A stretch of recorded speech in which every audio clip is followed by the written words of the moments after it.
لا حول ولا قوة إلا بالله العلي العظيم. أعوذ بالله من الشيطان اللعين الرجيم. بسم الله الرحمن الرحيم. الحمد لله رب العالمين، والحمد لله الذي نور قلوبنا بمحبة علوية، والحمد لله الذي جعلنا من المتمسكين بولاية المرتضوية، والحمد لله الذي فرض مودته على العربية والعجمية وعلى مبلغ رسالاته الإلهية سيدنا ومولانا أبي القاسم مصطفى محمد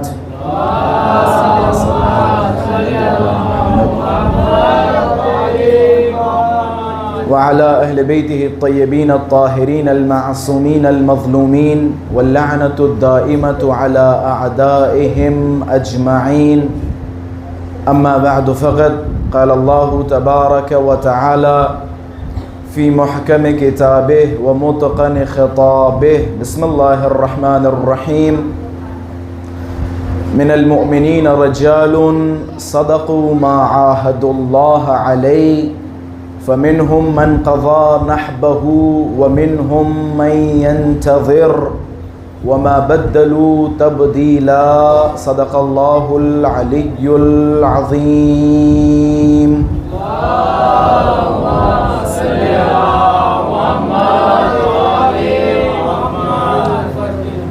وجود ذی‌الجود نازنین حضرت حجت عجل اللہ تعالی فرجہ الشریف کی سلامتی اور مولا کے ظہور میں تعجیل، علماء کرام، مراجعین اعظام، شیعیان حیدر صفدر اور آپ سب اپنی سلامتی و اہل خانہ کی سلامتی کے لیے بآواز بلند صلوات ہدیہ فرمائیں۔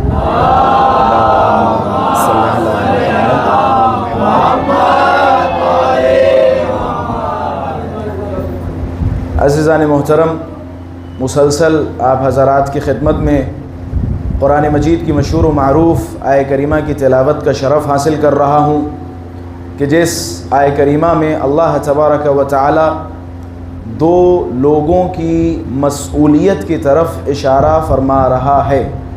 ایک گروہ وہ کہ جس نے اللہ کی راہ میں اپنی قربانی پیش کر دی، دوسرا گروہ وہ جو اس قربانی کے انتظار میں ہے۔ میں نے گزشتہ مجالس میں بتایا، تذکرہ کیا کہ عاشوراء کے بعد اگر کچھ شخصیات نہ ہوتی تو آج کربلا ہم تک نہ پہنچتی۔ اگر راویان کربلا نہ ہوتے، اگر وہ لوگ نہ ہوتے کہ جنہوں نے کربلا کو اپنی آنکھوں سے دیکھا اور اس پیغام کربلا کو لوگوں تک پہنچایا، اگر وہ نہ ہوتے تو شاید جو امام حسین کا مقصد تھا اس قربانی کے ذریعے، وہ مقصد ہم اور آپ تک نہ پہنچتا۔ امام حسین کو کربلا میں شہید کرنے کے بعد ہر طرح کے پروپوگنڈے چلائے گئے، ہر طرح کی مخالفتیں، کہیں یہ نعرہ لگایا گیا کہ جناب ایک باغیوں کا گروہ تھا جنہوں نے حکومت کے خلاف قیام کیا، امیر کے خلاف قیام کیا، مسلمانوں کے خلاف قیام کیا، انہیں کربلا میں مار دیا گیا۔ اگر امام سید سجاد حضرت زینب سلام اللہ علیہا، جیسا کہ میں نے کل تذکرہ کیا، اگر یہ شخصیات نہ ہوتی تو کس طرح سے کربلا کو بیان کیا جاتا اور کس طرح سے کربلا کو ریپرزینٹ کیا جاتا، وہ ہم اور آپ بخوبی جانتے ہیں۔ جہاں جہاں کربلا کو غلط طریقے سے بیان کیا گیا، وہاں جناب زینب سلام اللہ علیہا کھڑی ہوئیں اور صحیح کربلا کی تفسیر کی۔ اسی طرح امام سید سجاد علیہ السلام نے جگہ جگہ کربلا کو، اللہم صلی علی محمد و آل محمد، امام سید سجاد علیہ السلام نے کربلا کے بعد کربلا کو بہترین طریقے سے بیان کیا۔ میں نے گزشتہ مجالس میں اس نقطے کی طرف اشارہ کیا، دنیا کی کوئی نہضت یا کوئی بھی انقلاب تب تک مکمل نہیں ہوتا جب تک اس انقلاب کو صحیح پہنچانے والے نہ ہوں۔ اگر کسی نہضت کو، کسی انقلاب کو صحیح طریقے سے نہ پہچانا جائے یا صحیح طریقے سے نہ پہنچایا جائے تو لوگ اس انقلاب اور اس نہضت کے حوالے سے کوئی بھی نظریہ قائم کر سکتے ہیں، لیکن یہاں اس نہضت کربلا کو، اس واقعہ کربلا کو، اس انقلاب کربلا کو پہنچانے والی شخصیات بہت عظیم شخصیات تھیں۔ ایک جناب زینب سلام اللہ علیہا کہ جنہوں نے کربلا کو بہترین انداز اور بہترین طریقے سے لوگوں تک پہنچایا۔ ایک ایسی ذات ہیں جناب زینب علیہ مقام کہ جن کے بارے میں خود ایک امام معصوم یہ گواہی دیتا نظر آتا ہے کہ میری جدہ یا میری پھوپھی زینب سلام اللہ علیہا عالمہ غیر معلمہ ہیں، ایک ایسی عالمہ ہیں، ایک ایسی پڑھی لکھی ہیں کہ جسے کسی نے پڑھایا نہیں، ایک ایسی عالمہ ہے کہ جس نے علم حاصل کرنے کے لیے کسی کے سامنے زانو ادب نہیں رکھے، یعنی ایسی شخصیت کربلا کو لوگوں تک پہنچا رہی ہے جو علم لدنی کی ملکہ ہے، جس کے پاس علم لدنی ہے، جس کے اندر خطا کی، غلطی کی کوئی گنجائش نہیں۔ اسی طرح دوسری شخصیت کے جس کا تذکرہ آج میں آپ حضرات کے سامنے کرنے کے لیے بیٹھا ہوں، یہ تاریخ اسلام، تاریخ کربلا کی عظیم شخصیت ہے، اور میرے خیال سے آج اگر اس سرزمین پر سکون کے ساتھ بیٹھ کے آپ امام حسین کا تذکرہ سن رہے ہیں یا امام حسین پہ رو رہے ہیں تو وہ اسی شخصیت کی دین ہے کہ جس کا نام ہے امام سید الساجدین زین العابدین، کہ جن کے اللہم صلی علی محمد و آل محمد، پوری کربلا اگر ہم تک کسی نے پہنچائی وہ امام سید سجاد نے، مصائب اگر کسی نے پہنچائے تو وہ امام سید سجاد نے، کربلا میں کیا ہوا اگر کسی نے بتایا امام سید سجاد نے، وگرنہ ایک ریگستان، ایک ایسی جگہ کہ جہاں نہ کوئی رہنے والا ہے، نہ کوئی قبیلہ ہے آس پاس، نہ کوئی گھر ہے، ایک ریگستان ہے، نہ وہاں کوئی پہنچ پا رہا ہے، نہ وہاں سے کوئی آ پا رہا ہے، ایک ایسی جگہ پر امام حسین کو شہید کر دینا اور پھر اس شہادت کے پیغام کو اس طرح سے واضح و روشن کر دینا اور اس طرح سے دنیا میں پہنچا دینا کہ شاید آج کے دور میں یہ موجودہ میڈیا بھی کسی پیغام کو اس حد تک نہیں پہنچا سکتی جو امام سید سجاد نے قید کے عالم میں کربلا کو پہنچایا اور جس خوبصورتی کے ساتھ پہنچایا۔ امام سید سجاد کربلا میں بیمار تھے، امام سید سجاد کربلا میں بیمار تھے کہ جس کی وجہ سے امام سید سجاد نے جنگ میں یا جہاد میں حصہ نہیں لیا۔ امام حسین کی شہادت کے بعد امام سید سجاد کی پہلی ذمہ داری کیا تھی؟ جیسے ہی امام حسین آخری لمحات میدان کارزار کی طرف جا رہے ہیں، ایک ایک خیمے میں آ رہے ہیں، ودا کر رہے ہیں سب کو، سیدانیوں کو بلایا، سیدانیوں کو خدا حافظ کیا، علیکم من السلام، میرا آخری سلام قبول کرو، میں مقتل کی طرف جا رہا ہوں۔ اسی طرح امام حسین علیہ السلام آخری لمحات امام سید سجاد کے پاس پہنچے، امام سید سجاد کو بستر مریضی سے اٹھایا، کلیجے سے لگایا، اور لگانے کے بعد سارے اسرار امامت جو ایک امام اپنے بعد آنے والے امام میں منتقل کرتا ہے، امام حسین نے وہ سارے کے سارے اسرار امامت امام سجاد علیہ السلام میں منتقل فرمائے۔ امام سید سجاد کی کربلا کے بعد امام حسین علیہ السلام کی شہادت کے بعد پہلی ذمہ داری کیا تھی؟ پہلی ذمہ داری یہ تھی کہ امام سید سجاد امامت کے بوجھ اور امامت کے منصب کو اٹھائیں۔ ظاہر سی بات ہے یہ زمین اللہ کی حجت سے ایک لمحہ کے لیے خالی نہیں رہ سکتی۔ اگر امام حسین کو شہید کر دیا گیا تو امام حسین کے فوراً بعد اللہ کی حجت کا ہونا ضروری ہے۔ امام سجاد علیہ السلام اللہ کی موجودہ حجت تھے امام حسین کے بعد۔ یہ کتنا سخت لمحہ تھا امام سید سجاد کے لیے، ایک ایسے وقت میں امام بن رہے ہیں کہ جہاں چاروں طرف لاشیں، چاروں طرف بربادی ہے، چاروں طرف عجیب و غریب حزن ہے، سیدانیوں کے سروں سے پردہ چھین لیا گیا۔ امام سید سجاد منصب امامت پہ فائز ہوئے، امام سید سجاد نے امامت کی ذمہ داریاں نبھائیں۔ امام سید سجاد کی امامت کا پہلا مسئلہ آپ کو پتہ کیا تھا؟ سیدانیہ امام سید سجاد کے پاس آئیں، آنے کے بعد سوال کیا، اے سجاد خیمے میں جل کے مر جائیں یا پھر ننگے سر خیموں کے باہر نکلیں؟ یہ امام سید سجاد کی زندگی کا پہلا مسئلہ تھا جو امامت کے بعد پیش آیا۔ امام سید سجاد علیہ السلام نے سیدانیوں کی طرف خطاب کیا اور فرمایا جان بچانا واجب و لازم و ضروری ہے، آپ لوگ اپنی جان بچائیں۔ خلاصہ اب یہاں سے سفر شروع ہوتا ہے امام سید سجاد کا۔ کربلا والوں نے جو امتحان دینا تھا دے دیا، کربلا والوں نے جو قربانیاں دینی تھیں دے دی۔ اب اس قربانی کو لوگوں تک پہنچانا ان شخصیات کا کام ہے جو میدان کربلا سے باہر نکلے۔ ان میں سر فہرست اگر کسی کا نام آتا ہے تو وہ جناب زینب علیہ مقام کے، جنہوں نے کربلا کو بہترین انداز میں پہنچایا۔ دوسری شخصیت کے جس نے کربلا کو پہنچایا وہ ہے امام سید سجاد۔ امام سید سجاد کو اسیر کر لیا گیا، ہاتھوں میں ہتھکڑیاں، پیروں میں بیڑیاں۔ اسیر کرنے کے بعد امام سید سجاد کو جگہ جگہ پھرایا جا رہا ہے۔ پہلے امام سید سجاد کو کوفے میں لایا گیا، کوفے میں بہت سارے لوگوں سے امام سید سجاد مخاطب ہوئے، لوگوں نے سبب پوچھا، رو کیوں رہے ہیں آپ، اتنا زیادہ افسوس کیوں کر رہے ہیں؟ امام سید سجاد نے جگہ جگہ بتایا کہ اے لوگوں تمہیں نہیں معلوم میں کس کا بیٹا ہوں، میں اس کا بیٹا ہوں کہ جسے کربلا میں 3 دن کا بھوکا و پیاسا مار دیا گیا۔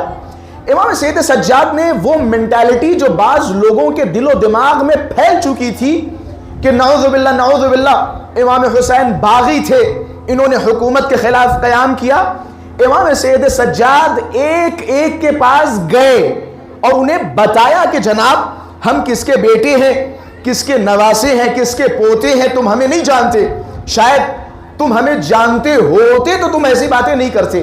یہی وجہ ہے کہ جب امام سید سجاد شام میں وارد ہوئے تو ایک شامی اہل بیت اطہار کو گالیاں دے رہا تھا، اہل بیت اطہار کو برا بھلا کہہ رہا تھا، امام حسین کو نعوذ باللہ گالیاں دے رہا تھا۔ امام سید سجاد کے سامنے آیا اور آنے کے بعد کہا اچھا ہوا تم سب کو مار دیا گیا، بہت بغاوت کر رہے تھے، یزید کے خلاف قیام کر رہے تھے، یزید نعوذ باللہ رسول اللہ کا خلیفہ ہے، رسول اللہ کا جانشین ہے، تم یزید کے خلاف بغاوت کر رہے تھے، تمہیں اللہ نے نعوذ باللہ ذلیل و رسوا کر دیا، اللہ نے تمہیں مار دیا۔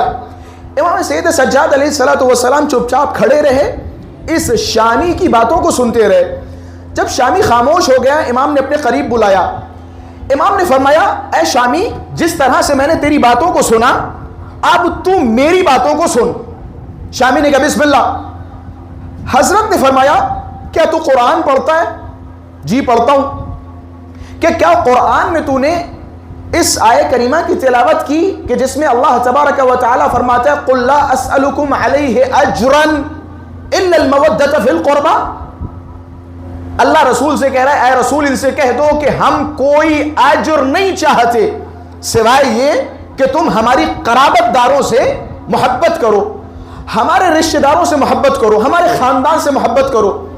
امام سید سجاد اس شامی کی طرف مخاطب ہوئے اور فرمایا ذرا بتائے گا اس آیہ کریمہ میں جن رشتہ دار یا جن خاندان والوں کا اللہ تذکرہ کر رہا ہے وہ رسول اللہ کے خاندانی کون لوگ ہیں؟ ذرا بتا وہ کون لوگ ہیں؟ اچھا ایک نکتہ اور بیان کرتا چلوں، یہ جو شام میں اہل بیت اطہار علیہ السلام کے خلاف پروپوگنڈے تھے، شامی مستضعف تھے، مستضعف یعنی مجبور تھے، ان تک اہل بیت اطہار کی تعلیمات نہیں پہنچی تھی، آپ یقین کریں ان تک نہیں پہنچی تھی۔ ہمیشہ ظالم جابر بادشاہ رہا کہ جس نے اہل بیت کی تعریف ہونے ہی نہیں دی، لوگوں کو پتہ ہی نہیں تھا کہ اہل بیت اطہار ہے کون، لوگوں کو پتہ ہی نہیں تھا کہ امام حسین ہیں کون، لوگوں کو واقعاً نہیں پتا تھا۔ یہی وجہ ہے جب امیر المؤمنین کو کوفے میں شہید کر دیا گیا تو باقاعدہ علماء بیان فرماتے ہیں کہ شام میں باقاعدہ لوگوں نے کہا تعجب کے ساتھ کہ علی کو کہاں مارا گیا؟ کہ مسجد میں مارا گیا۔ کہ علی نماز پڑھتے تھے؟ نعوذ باللہ من ذالک، کہ علی نماز پڑھتے تھے؟ یعنی شامیوں پر بری تبلیغات کا یہ اثر تھا، نتیجہ تھا، ان تک اہل بیت اطہار کی معرفت اور ان کا تعارف، ان کا انٹروڈکشن نہیں پہنچا، انہیں نہیں پتا تھا اہل بیت اطہار کی ذات کیا ہے۔ امام سید سجاد نے جب شامی کو برا بھلا کہتے ہوئے دیکھا، جو شامی امام سید سجاد کے پاس آیا اور آنے کے بعد کہنے لگا مولا، یا امام سید سجاد علیہ السلام کی طرف خطاب کرتے ہوئے امام حسین کو گالیاں دینے لگا، جیسا کہ میں نے بیان کیا۔ امام سید سجاد علیہ السلام اس شامی کی طرف مخاطب ہوئے جو شامی امام حسین کو گالیاں دے رہا ہے، جو شامی امام حسین کو باغی کہہ رہا ہے، جو شامی سید سجاد کے اوپر تہمتیں لگا رہا ہے، منہ پہ جناب سید سجاد کو گالیاں دے رہا ہے۔ امام کی ذمہ داری کیا ہے؟ امام کی ذمہ داری یہ ہے کہ امام سید سجاد کربلا کو ان لوگوں تک پہنچائے، یہ امام سید سجاد کی ذمہ داری تھی۔ امام نے اس شامی کی طرف خطاب کیا اور فرمایا کہ کیا قرآن مجید کی تلاوت کرتے ہو؟ قرآن میں اللہ تبارک و تعالیٰ فرماتا ہے قُلْ لَا أَسْأَلُكُمْ عَلَيْهِ أَجْرًا إِلَّا الْمَوَدَّةَ فِي الْقُرْبَى، ذرا بتا یہ قربہ کون ہے، یہ رسول اللہ کے قریبی کون ہے، یہ رسول اللہ کے گھر والے کون ہیں، یہ رسول اللہ کے رشتہ دار کون ہیں کہ جن سے محبت کرنا تم پر واجب ہے۔ شامی نے کہا وہ کون ہے؟ حضرت نے فرمایا خدا کی قسم وہ ہم لوگ ہیں۔ پھر مولا آگے بڑھے کہ قرآن کی یہ آیت پڑھی وَآتِ ذَا الْقُرْبَى حَقَّهُ، اور رسول اللہ کے قرابت داروں کو ان کا حق دو۔ اگر تم نے مان لیا کہ ہم رسول اللہ کے گھر والے ہیں، اب میرا تجھ سے سوال ہے کیا تو نے ہمارا حق ادا کیا؟ کیا تو نے ہمارا حق ادا کیا؟ اسی طرح اللہ تبارک و تعالیٰ قرآن مجید میں فرماتا ہے وَاعْلَمُوا أَنَّمَا غَنِمْتُم مِّن شَيْءٍ فَأَنَّ لِلَّهِ خُمُسَهُ وَلِلرَّسُولِ وَلِذِي الْقُرْبَى وَالْيَتَامَى وَالْمَسَاكِينِ، جو بھی خمس نکالتے ہو اس میں ایک حصہ اللہ کا ہے، ایک حصہ رسول کا ہے، ایک حصہ رسول اللہ کے رشتہ داروں کا ہے، رسول اللہ کے قرابت داروں کا ہے۔ کیا تو نے وہ حصہ ادا کیا؟ اگر ادا کیا تو کسے دیا؟ کیا تو نے وہ حصہ یزید کو دیا؟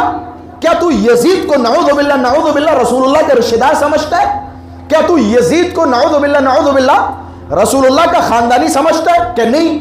کہ پھر کیا تو نے کبھی تلاش کیا کہ رسول اللہ کے خاندانی ہے کون؟ تو نے پتا کیا کہ ہمیں نہیں معلوم کہ خدا کی قسم ہم ہیں رسول اللہ کے خاندانی، ہم ہیں ان کے گھر والے، تو ہمیں برا بھلا کہہ رہا ہے، تو ہمیں گالیاں دے رہا ہے، جبکہ قرآن مجید میں اللہ تبارک و تعالی ہماری عصمت کی قسمیں کھا رہا ہے۔ انما یرید اللہ لیذھب عنکم الرجس اہل البیت ویطہرکم تطہیرا۔ اللہم صلی علی محمد وآل محمد۔ اللہ ہماری پاکیزگی پر قرآن مجید کی آیت کو دلیل بنا رہا ہے، ہماری پاکیزگی پر اللہ تبارک و تعالی آیتیں نازل کر رہے ہیں۔ اسے نہیں معلوم تھا، اسے نہیں معلوم تھا، واقعاً اسے نہیں معلوم تھا۔ اسے جب پتا چلا کہ یہ وہ شخصیات ہیں جن کا تعلق امام حسین سے اور امام حسین کا تعلق رسول اللہ سے، جب اس شامی کو پتا چلا، یہ شامی رونے لگا، گڑ گڑانے لگا، امام سید سجاد کے ہاتھوں کو پکڑا اور چومنے لگا، مولا سے معافی مانگنے لگا۔ خلاصہ امام سید سجاد نے دیکھیں کس باریکی کے ساتھ کربلا کو اس کے کانوں تک پہنچایا۔ میں نے شروع میں جملہ عرض کیا تھا، اگر ناقلین کربلا نہ ہوتے، کربلا کو بیان کرنے والے نہ ہوتے، راویان کربلا نہ ہوتے، تو آج بھوپال میں 28 محرم کو بیٹھ کے آپ مجلس نہیں کر رہے ہوتے، آپ کو کچھ نہیں پتا ہوتا۔ یہ جتنے مصائب، یہ جتنا مثال کے طور پہ رونے کے حوالے سے، گریے کے حوالے سے، مجلسوں کے حوالے سے، یہ ساری کی ساری چیزیں اہل بیت اطہار نے ہم تک پہنچائی، ان لوگوں نے پہنچائی کہ جنہوں نے کربلا کو اپنی آنکھوں سے دیکھا۔ مثال کے طور پہ کتنا شوق ہوتا ہے، کتنا شوق ہوتا ہے، کتنے شوق سے آپ عزاداریاں کرتے ہیں، کتنے شوق سے آپ ماتم کرتے ہیں، کتنے شوق سے آپ بیٹھ کے امام حسین پہ روتے ہیں۔ کیوں روتے ہیں؟ کیونکہ امام سید سجاد نے کربلا کو اس طرح سے تم تک پہنچایا۔ کیسے پہنچایا؟ امام سید سجاد کی کربلا کے بعد کی زندگی اٹھا کے دیکھیے، ایک ایسا امام جب تک زندہ رہا امام حسین پہ گریہ کرتا رہا۔ امام سید سجاد نے گریے کے ذریعے رونے کے ذریعے کربلا آپ تک پہنچائی. میں انشاءاللہ مصائب سے پہلے اس موضوع پہ چند معروضات آپ حضرات کی خدمت میں عرض کروں گا. پہلا میں نے بیان کیا کہ کس طرح سے درباروں میں جا جا کر امام سید سجاد اپنا تعارف کرا رہے, کربلا کو پہنچا رہے. یزید کے دربار میں امام سید سجاد جب وارد ہوئے, امام سید سجاد نے خطبے کی اجازت مانگی کہ مجھے موقع ملے, میں بھی کھڑا ہوں, میں بھی کچھ بیان کروں, میں بھی اپنے آپ کو ڈیفینڈ کروں, میں کربلا کا تعارف کراؤں, میں مبلغ کربلا ہوں, میں نے کربلا کو اپنی آنکھوں سے دیکھا. امام تعارف کروانا چاہ رہے ہیں. خلاصہ امام سید سجاد علیہ السلام کو جب بولنے کا موقع ملا, امام سید سجاد نے اپنا تعارف کرایا. اے لوگوں, میں مکہ کا بیٹا ہوں, میں صفا کا بیٹا ہوں, میں زمزم کا بیٹا ہوں. اگر اس خطبے میں امام سجاد علیہ السلام کے غور کرے تو امام سید سجاد نے کبھی کہا مثال کے طور پہ انا ابن مکہ, میں مکہ کا بیٹا ہوں, میں منی کا بیٹا ہوں, میں صفا کا بیٹا ہوں, میں مروہ کا بیٹا ہوں. اپنا تعارف امام سید سجاد علیہ السلام نے ان چیزوں کے ذریعے کروایا جن چیزوں کو شامی مانتے تھے. ان چیزوں کے ذریعے خطبے میں ان چیزوں کے ذریعے اپنا تعارف کرایا. ظاہر سی بات ہے یہ حج بھی کرتے تھے, اور بھی بہت سارے راستے تھے امام سید سجاد کے پاس اپنا تعارف کروانے کے لیے, لیکن امام سید سجاد نے ان چیزوں کے ذریعے تعارف کروایا کہ جن چیزوں کو یہ مانتے ہیں. تم حج کو مانتے ہو, تم عمرے کو مانتے ہو, تم صفا و مروہ کے درمیان دوڑ لگانے کو مانتے ہو, کہ یہ ساری کی ساری چیزیں ہمارے گھر سے ہیں, ہم نے لوگوں کو سکھایا, ہم نے لوگوں کو بتایا. پھر امام سید سجاد نے اپنا تعارف کرانا شروع کیا. تعارف کرانے کے بعد ظاہر سی بات ہے ایک طرف یزید جو کہیں نہ کہیں اپنی نسبت رسول اللہ کی طرف دینے کی کوشش کرتا تھا, اگر رشتہ داری یا خاندانی ہونے کی نسبت نہ صحیح, لیکن یہ تو کہتا تھا کہ میں رسول اللہ کا خلیفہ ہوں. یزید اس منبر پہ بیٹھا تھا, اس دعوے کے ساتھ بیٹھا تھا کہ نعوذ باللہ میں رسول اللہ کا خلیفہ ہوں. اس دعوے کے ساتھ نہیں بیٹھا کہ میں رسول اللہ کا دشمن ہوں. رسول اللہ سے محبت کے دعوے کے ساتھ یزید خلافت پہ بیٹھا, یزید منصب پہ بیٹھا. امام سید سجاد دربار یزید میں کھڑے ہو کے خطبہ دے رہے ہیں, اپنا تعارف کرا رہے ہیں. امام کو پتا ہے کہ اس تعارف کے ذریعے یزید کے دل پہ کوئی اثر نہیں ہوگا, لیکن یہ جو شامی یہاں کھڑے ہیں, میرا مقصد ہے ان تک کربلا کو پہنچانا, ان تک حقیقت کو پہنچانا, ان تک معارف پہنچانا. امام سید سجاد نے خطبہ دیا, طولانی خطبہ ہے کہ جس میں امام سید سجاد اپنا تعارف کرواتے ہوئے فرماتے ہیں کہ تو ہم سے مقابلہ کر رہا ہے یا تم لوگ یزید کی طرف جا رہے ہو. امام نے فرمایا اعطینا ستن وفضلنا بالسبع, اللہ تبارک و تعالیٰ نے 6 چیزیں ہمیں عطا کی اور 7 چیزوں کے ذریعے اللہ نے دوسروں پر ہمیں فوقیت دی, دوسروں پہ ہمیں بلند و بالا رکھا. اللہ نے ہمیں اعطینا العلم والحلم والسماحہ والفصاحہ والبلاغہ والمحبہ فی قلوب المؤمنین. اللہ نے ہمیں علم سے نوازا, اللہ نے ہمیں بزرگی سے نوازا, اللہ نے ہمیں فصاحت و بلاغت سے نوازا, اللہ نے ہمیں شجاعت سے نوازا. پھر مولا نے ایک جملہ فرمایا, قیامت تک یاد رہنے والا جملہ ہے. مولا نے فرمایا والمحبہ فی قلوب المؤمنین, اللہ نے ایک نعمت ایسی دی ہے جو دنیا میں کسی بشر کو اللہ نے عطا نہیں کی. وہ نعمت یہ ہے کہ اللہ نے ہماری محبت مومنین کے دلوں میں رکھی.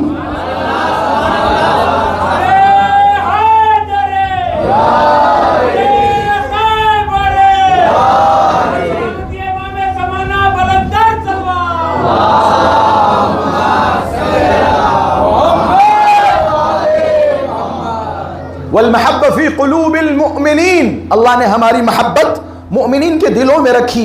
گویا امام سید سجاد دربار یزید میں کھڑے ہو کے یزید کو خطاب کرتے ہوئے فرما رہے ہیں, اے یزید, کربلا میں کٹے ہوئے جسموں پر حکومت کرنا تیرا کام ہے, لیکن روحوں پر اور مؤمنین کے دلوں پر حکومت کرنا ہمارا کام. تو وہاں کٹے ہوئے جسموں پہ حکومت کر سکتا ہے, روحوں پہ حکومت نہیں کر سکتا ہے. تو اپنا دبدبہ قائم کر سکتا ہے, لیکن ان شامیوں کے دلوں میں اپنی محبت نہیں اتار سکتا. محبت کا دار و مدار زور و زبردستی پہ نہیں ہوتا, محبت زبردستی نہیں کروائی جاتی. محبت انسان کے دل میں خود بخود پیدا ہوتی ہے. تو کتنا بھی اپنا پریشر بنا لے، زور بنا لے، لیکن ان کے دلوں پہ حکومت نہیں کر پائے گا. اللہ نے ہمیں جس چیز سے نوازا وہ چیز کیا ہے؟ ہماری محبت اللہ نے ان کے دلوں میں ڈالی. اچھا، اعطینا ستا وفضلنا بالسبع، 7 چیزوں کے ذریعے اللہ نے ہمیں دوسروں پہ فوقیت دی. منا النبی ومنا الصدیق ومنا الطیار ومنا اسد اللہ واسد رسولہ ومنا سید شباب اہل الجنہ ومنا سیدۃ نساء هذه الامہ ومنا مہدی هذه الامہ. امام سید سجاد علیہ السلام یزید کی طرف خطاب کرتے ہوئے فرماتے ہیں یزید سن، تو اپنا مقابلہ ہم سے کر رہا ہے، لکھ اور لوگوں تک پہنچا. میں کربلا کو پہنچانے آیا ہوں، میں کربلا کا تعارف کروانے آیا ہوں، میں بتانے آیا ہوں کہ جس کو تو نے کربلا میں مارا ہے وہ شخصیت کیسی ہے، اس شخصیت کا تعلق کس قبیلے سے ہے، اس شخصیت کا تعلق کس خاندان سے ہے. امام سید سجاد فرما رہے ہیں کہ نبی کہ جن کی نبوت کی گواہی تم پر واجب ہے وہ نبی ہم میں سے، وہ نبی ہم میں سے. اس امت کا صدیق، نبی کا وصی کہ جسے رسول گرامی نے اپنا جانشین بنایا وہ بھی ہم میں سے. جعفر طیار ہم میں سے، جناب حمزہ ہم میں سے، جوانان جنت کے دونوں سردار ہم میں سے ہیں جنہیں تو نے مارا ہے. کائنات کی عورتوں کی سردار فاطمہ ہم میں سے ہے، اور آخری حجت جو ظہور فرمائے گی وہ بھی ہم میں سے ہے. اللہم صلی علی محمد.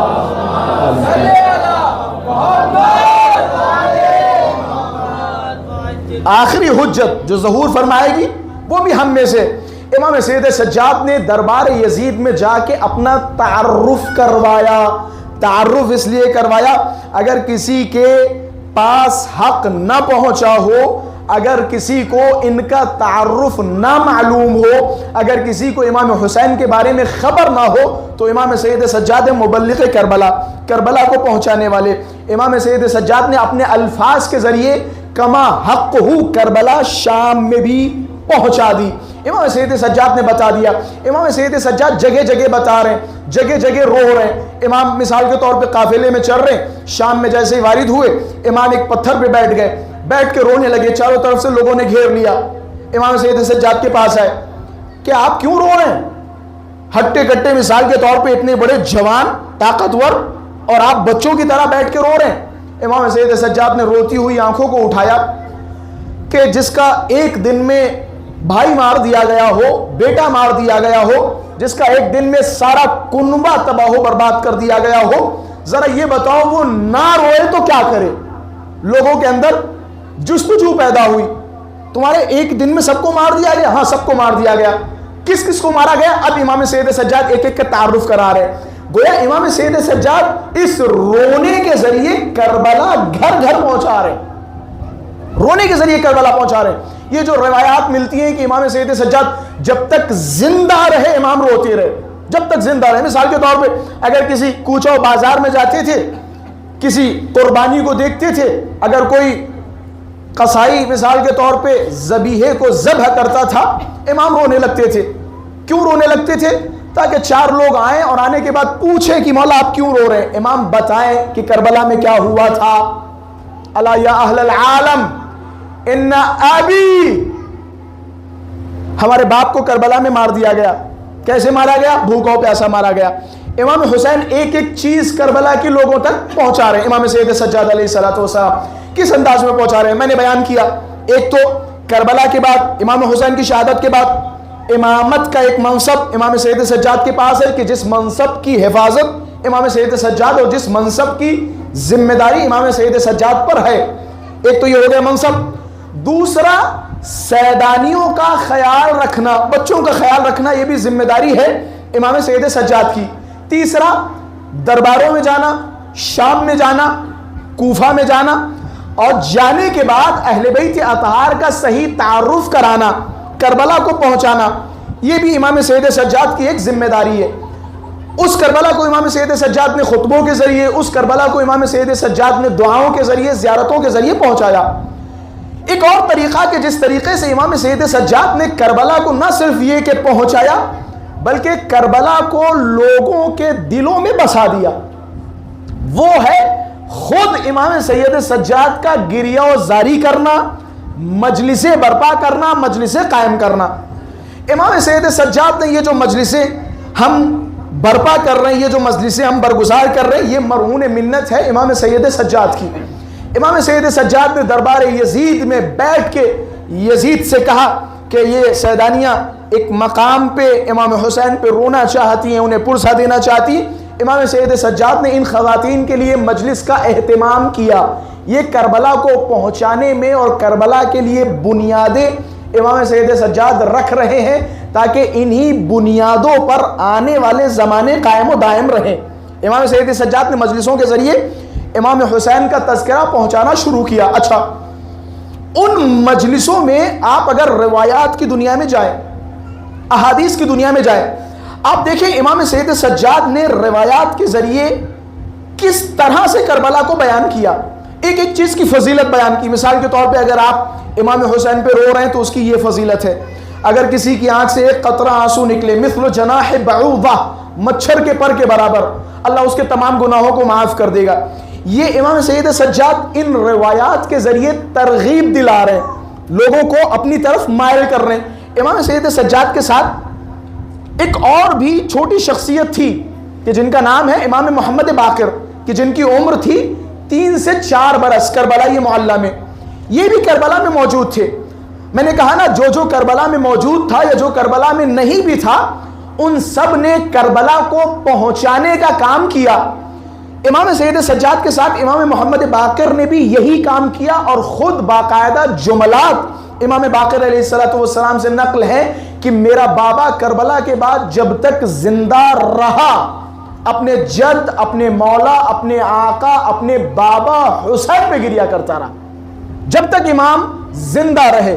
جب بھی کہیں جاتے تھے، کچھ دیکھتے تھے رونے لگتے تھے، پانی پہ نظر پڑی رونے لگے کہ میرے جد کو کربلا میں پیاسا مار دیا گیا، جیسے کھانے پہ نظر پڑی امام رونے لگے کہ میرے بابا کو کربلا میں بھوکا مار دیا گیا۔ جب بھی مثال کے طور پہ کسی ذبیحے کو دیکھا، فوراً اس کے پاس گئے، کیا تو نے اسے پانی پلایا، کیا تو نے ایک جانور کو دوسرے جانور سے جدا کیا۔ یہ طریقے ہیں امام سید سجاد کے کربلا پہنچانے کے۔ اس کے ساتھ ساتھ امام سید سجاد نے جگہ جگہ فضیلتیں بیان کی تاکہ کربلا بیان کرنے میں ترغیب دلائی جا سکے۔ امام محمد باقر علیہ السلام کے بارے میں مشہور تھا کہ امام کے پاس باغات تھے۔ امام نے ایک باغ کو معین کر رکھا تھا، وصیت فرمائی کہ میرے مرنے کے بعد اس باغ کی آمدنی موسم حج میں عزاداری امام حسین پہ خرچ کرو۔ روایت سنا رہا ہوں، ذمہ داری کے ساتھ سنا رہا ہوں۔ 5ویں امام نے وصیت فرمائی کہ میرے بعد اس باغ کی آمدنی کو موسم حج میں، حج کے دوران امام حسین پہ عزاداری میں خرچ کرنا۔ مثال کے طور پہ سبیلے کرنا، کھانا کھلانا، لوگوں کو بلانا، لوگوں کو بتانا کہ ہمارے جد کو کربلا میں بھوکا و پیاسا مار دیا گیا۔ اس پیغام کربلا کو لوگوں تک پہنچانا، اگر اس طرح سے اہل بیت اطہار اہتمام نہ کرتے تو آج اتنی آسانی سے کربلا کے لیے ہم اور آپ بیٹھے نہ ہوتے۔ یہ آپ کے اندر ترغیب کہاں سے آتی؟ مثال کے طور پہ لاکھوں ہزاروں اہل بیت اطہار پہ ہم خرچ کر دیتے، امام حسین کے نام پہ خرچ کر دیتے۔ یہ ترغیب کس نے دلائی؟ یہ اہل بیت اطہار نے ترغیب دلائی۔ مثال کے طور پہ دیعبل کو امام نے بلایا، دیعبل نے امام حسین علیہ السلام کی شان میں شعر کہے، جیسے شعر کے مولا نے اشارہ کیا، غلام سے کہا ایک چھوٹی سی پوٹلی لے کے آؤ، پوٹلی لے کے آئے، اس میں سکے تھے، سونے کے سکے تھے، امام نے دیعبل کی خدمت میں پیش کیے۔ دیعبل نے منع کیا، امام نے فرمایا خدا کی قسم جو کام تم نے کیا ہے اس کے مقابلے میں اگر میں پہاڑ دے دوں تو کم ہے۔ اس طرح سے اہل بیت اطہار نے ترغیب دلائی۔ مقصد کیا تھا؟ مقصد صرف و صرف یہ تھا کہ کربلا لوگوں تک پہنچ جائے، کربلا لوگوں تک پہنچ جائے۔ مثال کے طور پہ ایک ایک چیز کی ترغیب دلائی، جیسے مشہور روایت ہے کہ جب سیدانیہ بیٹھ کے مجلس کیا کرتی تھی، روتی تھی، وَكَانَ السَّجَّادُ يُطْبَخُ لَهُنَّ الطَّعَامُ. جب سیدانیہ مجلسیں برپا کرتی تھی تو امام سید سجاد علیہ الصلوۃ والسلام بیٹھ کر ان سیدانیوں کے لیے کھانا بنایا کرتے تھے. یہ ترغیب نہیں تو کیا ہے؟ یعنی تم مجلسیں برپا کرو، تم حسین پہ رو، یہ امام سید سجاد کی سنت تھی. آج جو ماشاءاللہ سے آپ عزاداروں کے لیے کھانے کا اہتمام کرتے، عزاداروں کو کھانا کھلاتے، عزاداروں کے لیے سبیل کا اہتمام کرتے، یہ سنت اہل بیت اطہار ہے. یہ وہ چیز ہے جو اہل بیت اطہار نے تم تک پہنچائی، یہ امام سید سجاد نے پہنچائی. تذکرہ ہے ناقلین کربلا کا، کربلا کو کس طرح سے اور کس نے ہم تک پہنچایا. ایک ایک چیز اہل بیت اطہار نے پہنچائی. جب سیدانیہ مجلس کرتی تھی، روتی تھی، گریہ وزاری کرتی تھی، وَكَانَ السَّجَّادُ يُطْبِخُ لَهُنَّ الطَّعَامُ. امام سید سجاد ان خواتین کے لیے کھانے کا انتظام کرتے تھے، کھانے کا انتظام کرتے تھے کہ تم اہل بیت اطہار پہ گریہ کرو، تم مجلس عزا برپا کرو، تم امام حسین کو پرسا دو، سجاد تمہارے لیے کھانے کا اہتمام کرے گا. یہ ترغیب دلا رہے ہیں امام سید سجاد. عاشورہ پہنچانا ہے نا، کربلا پہنچانا ہی ہے نا. امام سید سجاد جگہ جگہ رو رہے، جگہ جگہ گریہ فرما رہے. امام سید سجاد جہاں جا رہے، دربار میں جا رہے ہیں تو رو رہے، کسی سے ملاقات کر رہے ہیں تو رو رہے. راوی کہتا ہے میں امام سید سجاد کے گھر میں داخل ہوا، میں نے دیکھا امام سید سجاد بیٹھے ہیں، دونوں ہاتھ زانو پہ مار رہے ہیں اور چیخ چیخ کے رو رہے ہیں، اپنے بابا حسین کو یاد کر رہے ہیں.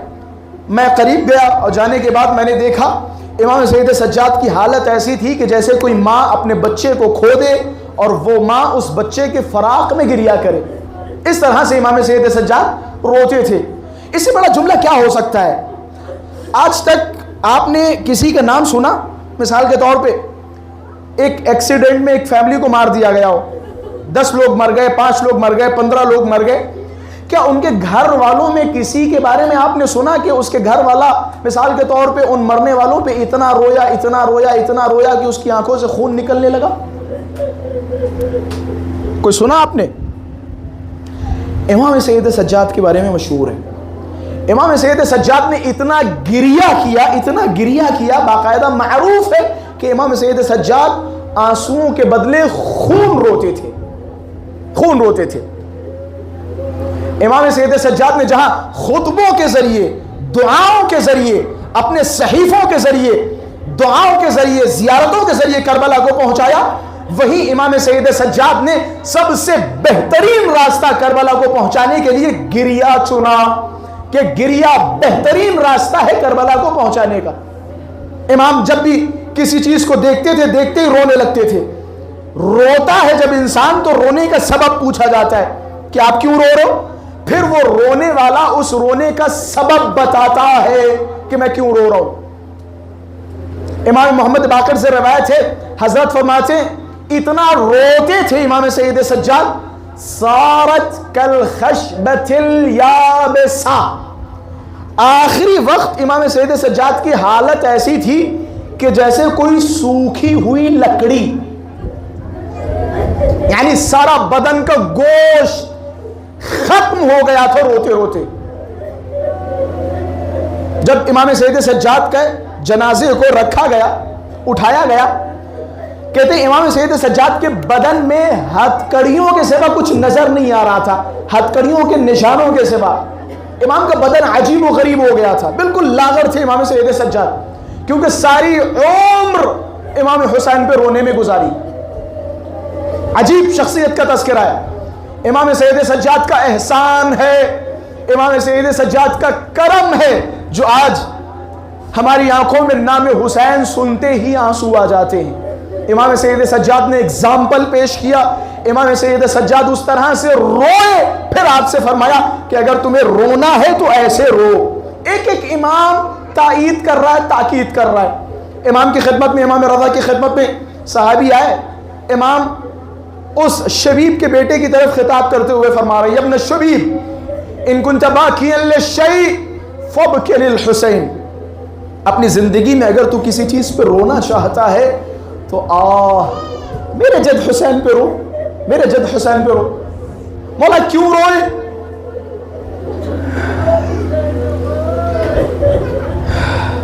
لیے گریا کرو انہو ذبحو کما یذبح الکبش، کیونکہ میں اس کا ترجمہ نہیں کر سکتا، یہ مصیبت عظمیٰ ایام عاشورہ میں اچھی لگتی، عام دنوں میں مصیبت عظمیٰ دل تحمل نہیں کر پاتا ہے کہ اے شبیب کے بیٹے میرے جد حسین پہ گریا کرو، حق بنتا ہے ان پہ رونا۔ اسی طرح امام سید سجاد جب بھی کسی جگہ جاتے تھے امام حسین کو یاد کرتے ہوئے گریا فرماتے تھے۔ امام ایک بازار میں گئے، جیسے امام بازار میں گئے، اچھا رواج یہ تھا، مدینے میں مشہور ہو چکا تھا کہ جب بھی امام سید سجاد کو دیکھو تو امام سید سجاد کے سامنے سے پانی ہٹا دو، امام سید سجاد کے آگے سے کھانا ہٹا دو، کیونکہ جیسے ہی کھانے پہ نظر پڑتی تھی امام سید سجاد کی آنکھوں میں آنسو آ جاتے تھے اور فرماتے تھے میرے جد کو کربلا میں بھوکا مار دیا گیا۔ جیسے ہی پانی پہ نظر پڑتی تھی امام رونے لگتے تھے، روتے روتے فرماتے تھے میرے جد کو عطشانہ پیاسا شہید کر دیا۔ اسی طرح مدینے کی بازاروں میں مشہور تھا کہ جب بھی سید سجاد کا بازار سے گزر ہو تو سارے گوشت کو ہٹا دیا جاتا تھا تاکہ امام سید سجاد کی نظر اس گوشت پہ نہ پڑے۔ جب اس گوشت پہ امام سید سجاد کی نظر پڑے گی تو انہیں کربلا کے کچھ بے گور و کفن لاشیں یاد آ جائیں گی، انہیں لاشیں یاد آ جائیں گے، لہٰذا امام سید سجاد سے چھپا دیا جاتا تھا۔ روایتوں کے جملے ہیں ایک دن امام سید سجاد ایک بازار میں داخل ہوئے، سب نے اپنے گوشت چھپا دیے لیکن ایک قصائی اپنے گوشت کو چھپا نہ سکا۔ امام کی جیسے ہی نظر پڑی امام زمین پہ بیٹھ گئے، سر پہ ہاتھ مارتے ہوئے رونے لگے۔ قصائی دوڑا، اس گوشت کو چھپا دیا۔ جب اس نے گوشت چھپایا امام سید سجاد اس کے پاس گئے کہ کوئی بات نہیں ہے، کوئی بات نہیں ہے، لیکن میرے تجھ سے 3 سوال ہیں۔ کیا یہ بتائے گا جب تو نے اسے ذبح کیا تھا اس جانور کو پانی پلایا تھا؟ اللہ اکبر۔ خدا کوئی غم نہ دے سوائے غم مظلوم کربلا کے۔ اب تم نے کربلا کو سنا، تم نے سنا کہ حسین کو ذبح کیا، تم نے سنا کہ علی اکبر کے کلیجے میں برچھی کی ہنی ماری، تم نے سنا علی اصغر کے گلے پہ تیر لگا۔ ارے سجاد نے اپنی آنکھوں سے دیکھا، کیسے سجاد گریہ نہ کرے؟ امام نے پہلا سوال کیا کہ جب تو نے اسے ذبح کیا تھا کیا اسے پانی پلایا تھا؟ ہاتھوں کو جوڑا کہ مولا مجھے پتا ہے جانور کو ذبح کرنے سے پہلے پانی پلایا جاتا ہے، مولا میں نے پانی پلا دیا۔ مولا کا دوسرا سوال کہ یہ بتا جب تو نے اسے ذبح کیا تھا دوسرے جانوروں سے اسے چھپا کے ذبح کیا تھا کہ مولا میں نے پردہ لگا رکھا ہے دوسرے جانوروں سے چھپا کے اسے ذبح کیا؟ کہ تیسرا سوال جب تو نے اسے ذبح کیا کیا تیرا چاقو تیز تھا؟ کہ مولا چاقو تیز تھا ذبح کرتے ہوئے، وہ اتنا سننا تھا۔ سجاد نے کربلا کا رخ کیا، ہائے میرے بابا کی غربت، ارے میرے بابا کو کربلا میں ذبح کیا پانی نہ پلایا۔ ارے جب ذبح کیا زینب کھڑی دیکھ رہی تھی، جب میرے بابا کو ذبح کیا شمر کا خنجر گند تھا، ایک ضرب میں نہیں بلکہ 13 ضربوں میں۔ اللہ اکبر، اللہ اکبر۔ خدا کوئی غم نہ دے سوائے غم مظلوم کربلا کے۔ عجیب کیفیت ہے امام سید سجاد کی، پوری عمر امام سید سجاد نے گریہ و زاری میں گزاری۔ جب بھی کوئی سوال کرتا تھا مولا سب سے بڑی مصیبت کہاں آئی، مولا فرمایا کرتے تھے الشام الشام الشام۔ ارے شام میں ہمیں بازاروں میں پھرایا گیا، شام میں درباروں میں پھرایا گیا، لیکن اس کے ساتھ ساتھ ایک اور مقام ہے کہ جس کے لیے امام سید سجاد بہت تڑپتے تھے۔ روایتوں کے جملے ہیں امام سید سجاد نے فرمایا کہ ننگے پیر چلنے کی وجہ سے ہمارے پیروں میں چھوٹے چھوٹے سے آولے پڑے ہوئے تھے، ان آولوں میں کانٹے چھپے تھے۔ جب میں نے ان کانٹوں کو نکالنے کی کوشش کی، کیونکہ کمر میں توق تھا، گلے میں توق تھا، کمر میں لنگر تھا، ہاتھوں میں ہتھ کڑی تھی، میں اس کانٹے کو نکال نہ سکا کہ ایک مقام پہ سیدانیوں کے ہاتھوں کو کھولا گیا.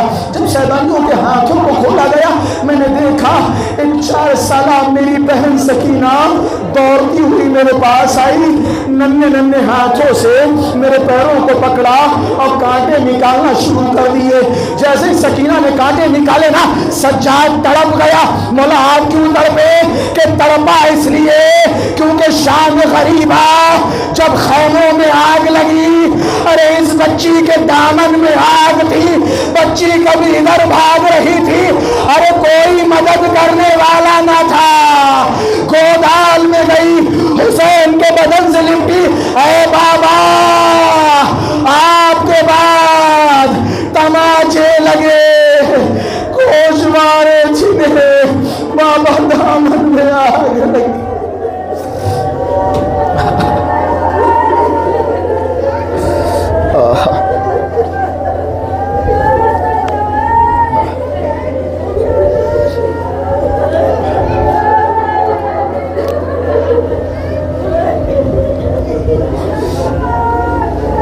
لعنة الله على القوم الظالمين.